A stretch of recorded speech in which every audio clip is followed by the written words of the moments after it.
చిన్న మధ్య తరహా పరిశ్రమల యజమానులకు ప్రభుత్వం చెల్లించాల్సిన 1200 కోట్ల రూపాయల పారిశ్రామిక రాయితీలను తక్షణమే విడుదల చేయాలని సిపిఎం రాష్ట్ర కార్యదర్శి శ్రీనివాసరావు డిమాండ్ చేశారు. ఈ మేరకు ఆయన రాష్ట్ర పరిశ్రమల మంత్రి టీజీ భరత్ కు మెమోరాండం అందజేశారు.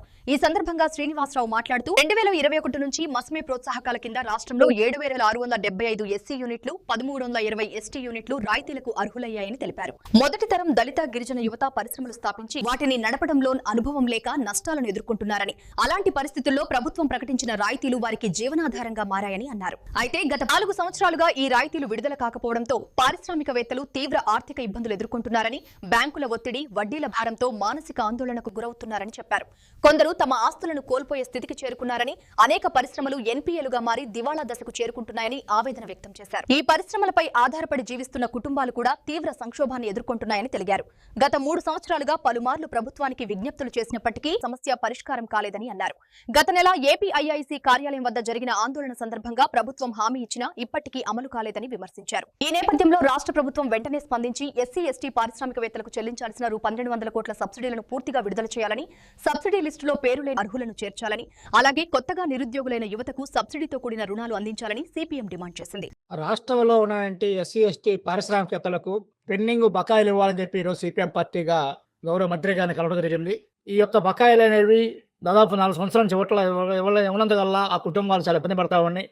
ఈ కుటుంబాలతో పాటు అదనంగా వాళ్ళ మీద ఆధారపడే కుటుంబాలు కూడా ఉన్నాయి. ఈ కుటుంబాలను దృష్టిలో పెట్టుకొని ఎస్సీ, ఎస్టీ పారిశ్రామికవేత్తలకి ఏదైతే పెండింగ్ బకాయిలు ఉన్నాయో వాటిని తక్షణమే విడుదల చేయాలని చెప్పి కోరుతా ఉన్నాం. 2020-21 నుండి రాష్ట్రంలో దాదాపు 10,000 మంది ఎస్సీ, ఎస్టీలకి చిన్న మధ్యతర పారిశ్రామికవేత్తల కింద వివిధ రూపాల్లో సబ్సిడీలు, రాయితీలు శాంక్షన్ చేశారు. గవర్నమెంట్ శాంక్షన్ చేసిన మీదట బ్యాంకు లోన్లు ఇస్తారు. బ్యాంకు లోన్లు బాధ్యత వేళది. దాని గవర్నమెంట్ వాళ్ళకి సబ్సిడీ ఇస్తే దాన్ని వడ్డీల కింద లేకపోతే రొటేషన్ కింద వాడుకుంటారు. కానీ ఈ 4 సంవత్సరాలుగా వాళ్ళకి రాష్ట్ర ప్రభుత్వం, గత ప్రభుత్వంలో కానీ ఈ ప్రభుత్వంలో కానీ వాళ్ళకి వాగ్దానాలు చేయడం మినహా ఇంతవరకు ఇవ్వలేదు. ఇప్పుడు 3,500 కుటుంబాలలో ఒక్క పైసా కూడా దాదాపు 1,200 కోట్ల రూపాయలు వాళ్ళకి రావాలి. ఈ మధ్య కాలంలో మొదటి విడతగా వచ్చిన డబ్బునంతా కూడా పెద్ద, అంటే భారీ పరిశ్రమలు, పెద్ద పెద్ద కాంట్రాక్టర్లకి, వాళ్ళకి పెద్ద పెద్ద పారిశ్రామికవేత్తలకు ఇచ్చారు. ఈవెన్ విదేశీ కంపెనీలు కూడా అటువంటి పొందినటువంటి వాళ్ళు. వీళ్ళంతా చిన్నవాళ్ళు. ఈ 3,500 మంది, వీళ్ళు కాకుండా ఇంకొక 5-6 వేల మంది 5%, 10% వచ్చినటువంటి వాళ్ళు ఉన్నారు.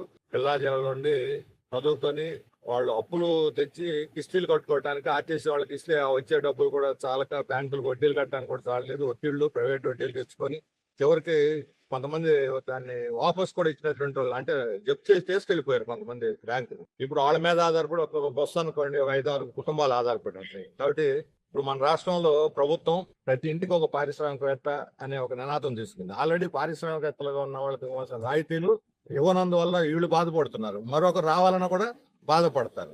ఇది ఒక రకంగా పీడకలగా, పారిశ్రామికవేత్త కావాలనే ఒక కళ పీడకలగా మారుతుంది చిన్న వాళ్ళకి. అందుకని అందులో ఎస్సీ, ఎస్టీలు, చిన్న మధ్యతర పరిశ్రమలు, ఎంఎస్ఎంఈలు, వీళ్ళ దగ్గర 5-6 ఉపాధి పొందేటువంటి వాళ్ళ కుటుంబాలు ఉంటాయి. ఇటువంటి వాళ్ళకి మిగతా వాటికన్నా ప్రాధాన్యతనిచ్చి 1,200 కోట్లు విడుదల చేయాలని చెప్పి మేము మంత్రి భరత్ గారిని, ఈ ఏపీఐసీ ఇన్ఛార్జి, అలాగే పారిశ్రామిక మంత్రి కాబట్టి ఆయన విజ్ఞప్తి చేసాం మా పార్టీ సిపిఎం తరఫున.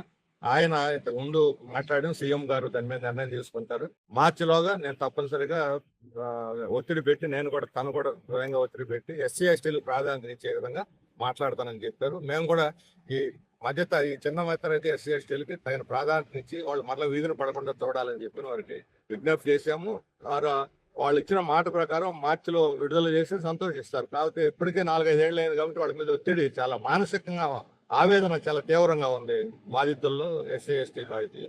దాన్ని కూడా ప్రభుత్వం అర్థం చేసుకొని వీళ్ళంత త్వరగా ఈ నిధులన్నీ విడుదల చేసి వాళ్ళని ఆదుకోవాలని చెప్పి మేము విజ్ఞప్తి చేశాం.